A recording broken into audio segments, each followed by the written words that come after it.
So here's one of the more modern call boxes, and this one allows for two-way communication between your choice, fire department or police. And what's interesting about this spot is it's across the street from another one, which we'll look at in a second. Should be able to see it there. It's under the do not enter sign.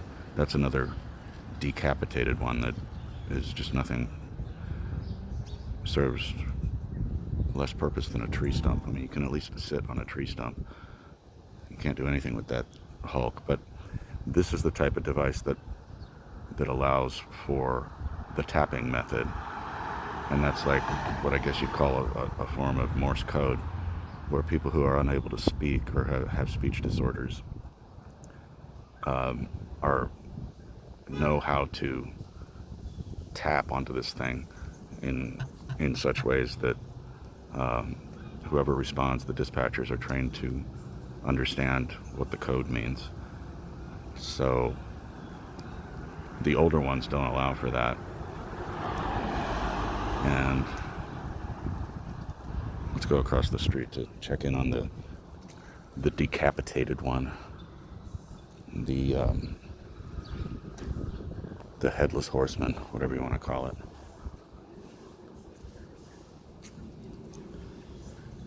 So this would have been a one-way only communication device where you'd pull the lever and the fire department would be notified.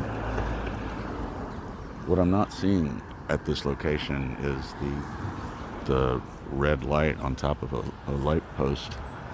It's not, you wouldn't be able to see it if it was on that one, but it's not anywhere. I should report this to the authorities, shouldn't I? Public safety threat. So here is another of the more modern ones, slightly different style. It's actually an older one. This one used to have the lever on it, but it got retrofitted with the two-way communication function. And interestingly, these old ones were made by Norelco, which maybe isn't the most bizarre thing in the world, but they're better known for razors and electric shavers and that kind of thing. Who knew they had a niche in the emergency call box circuit? Anyway, this one is similar to the last one, but it has different type of buttons. So here is yet another headless horseman. I guess if you want to look at it as art, you could do that. It's not the most unbeautiful thing on the street, but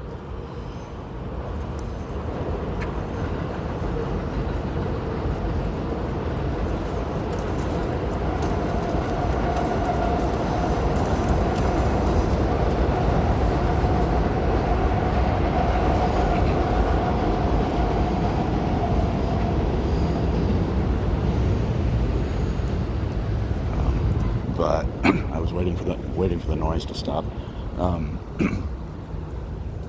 You can be sympathetic in that sense and look at it as accidental art or art on its own merits, but at the same time, why is this here, and is this being maintained? Does this get a paint job every 6 months, and why are we paying for this? Here's another useless slab. I guess this thing used to have a functional,